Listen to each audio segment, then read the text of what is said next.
Do one push-up right now. Chances are you just trained your shoulders more than your chest. Not because you're weak, because most men learn push-ups from people who never understood biomechanics in the first place. Same bad form, same wasted reps, same stalled progress for years. 5 mistakes, all fixable. Let's build, brick by brick.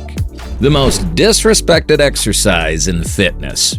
Push-ups are treated like a warm-up, a punishment, something you do before the real training starts. That framing is the first mistake. Gymnasts never stop doing push-ups.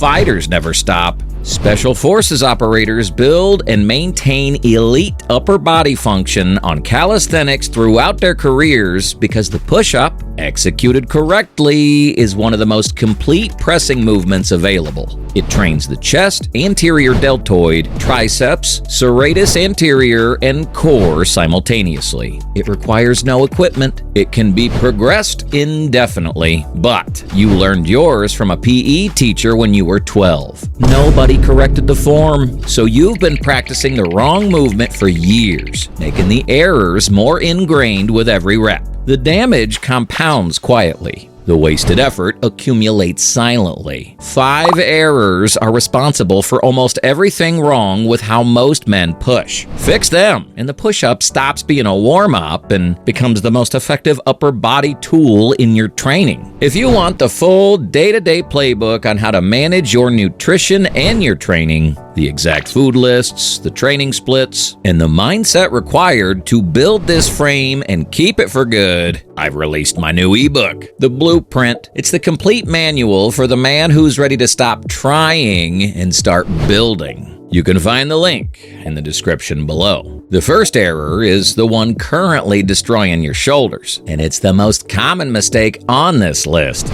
Mistake 1. The T position is wrecking your rotator cuff.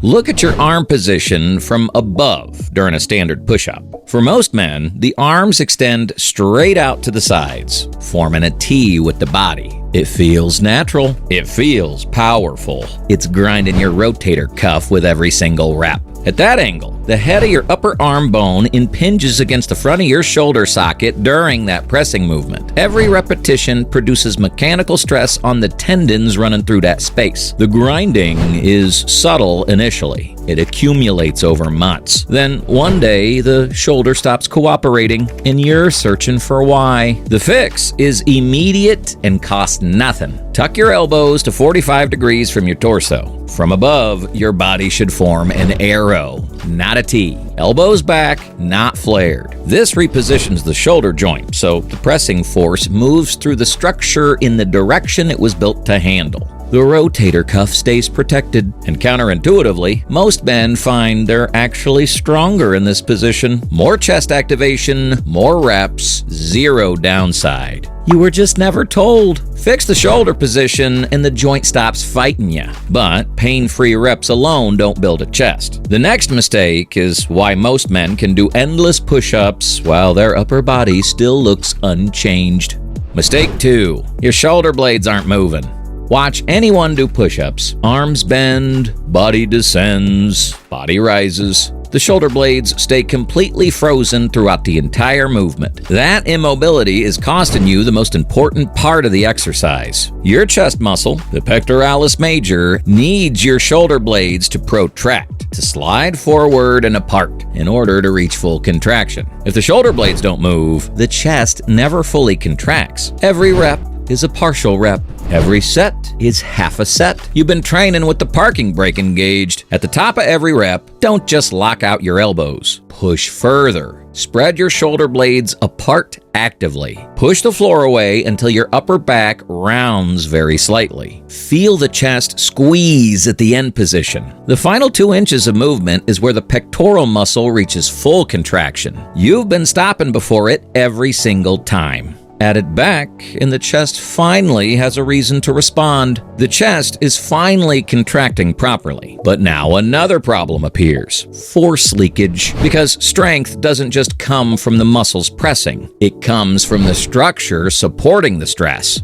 Mistake 3. The energy leak through your core. Most men's push-up position is soft through the middle. Hips sagging slightly, lower back dipping. The core is passively hanging between the shoulders and toes instead of actively transmitting force. This is an energy leak, and it's significant. When your core's disengaged, pressing force leaks through the midsection instead of transferring efficiently into the floor. You're pushing against a compromised structure. Energy that should produce chest development is wasted on keeping the body from collapsing. The reps feel harder. The muscle gets less stimulus and fatigue sets in earlier than it should. Before every rep, engage the system. Squeeze your glutes hard. Brace your core as if you're about to absorb impact. Tuck your hips slightly forward. The body should feel rigid, a steel beam from head to heel, not a structure that's casually holding itself together. The push-up isn't an arm exercise. It's a full body pressing movement where the arms happen to do the visible work. Lock the body and the pressing output increases immediately. Most men fix their form and immediately make another mistake. They turn the movement into cardio. More reps, faster reps, more exhaustion, and almost no productive tension.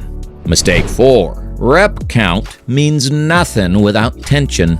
50 push-ups. Every rep takes half a second. Drop with gravity, bounce off the floor, and momentum carries the body back up. Muscles minimally involved throughout. That's not training. That's falling and catching yourself 50 times. This is the direct reason men can perform high repetition sets and still have an underdeveloped chest. The muscle doesn't count repetitions. It responds to time under tension, the duration for which it's producing force under load. A rep that takes half a second provides a fraction of the stimulus that a controlled rep provides. The prescription, 2 to 3 seconds on the way down. 1 second pause at the bottom with the chest hovering just above the floor, not resting on it. 1 to 2 seconds pressing back up. Each rep takes 4 to 6 seconds total. 10 reps executed this way provide more growth stimulus than 50 fast ones. Every time, the ego wants the number. The chest wants the tension. Only one of those produces results. Controlled reps build muscle.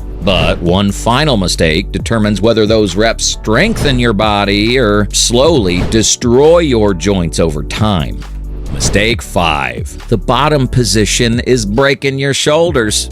At the bottom of most men's push-ups, the shoulders dump forward. The front of the shoulder collapses past the wrist line. The shoulder blades wing off the back. The rotator cuff is holding load in a position it was never designed to handle. There's no sharp pain in the moment. No immediate warning. Just a slow, invisible grinding, rep after rep, session after session, until the shoulder gives out and you're trying to figure out what went wrong. Thousands of reps in a compromised bottom position. That's what went wrong. The fix at the bottom position: pull your shoulder blades together and down toward your back pockets. Keep your chest open. Your shoulders should be behind your hands, not collapsed in front of them. When the shoulder joint stays centered in a socket, two things happen simultaneously. The rotator cuff stays protected, and the chest fires harder because the pectoral muscle begins from a longer, more stretched position. More growth, less damage. Both from the same correction.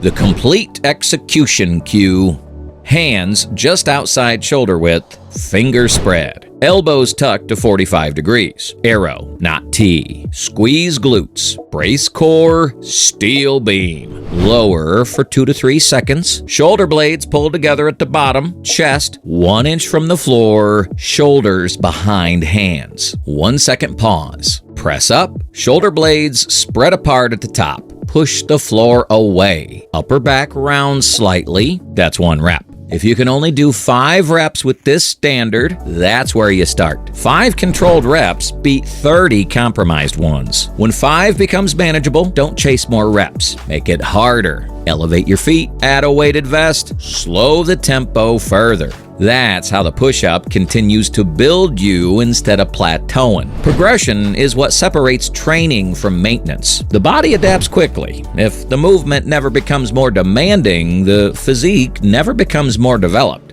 The standard must rise as you do.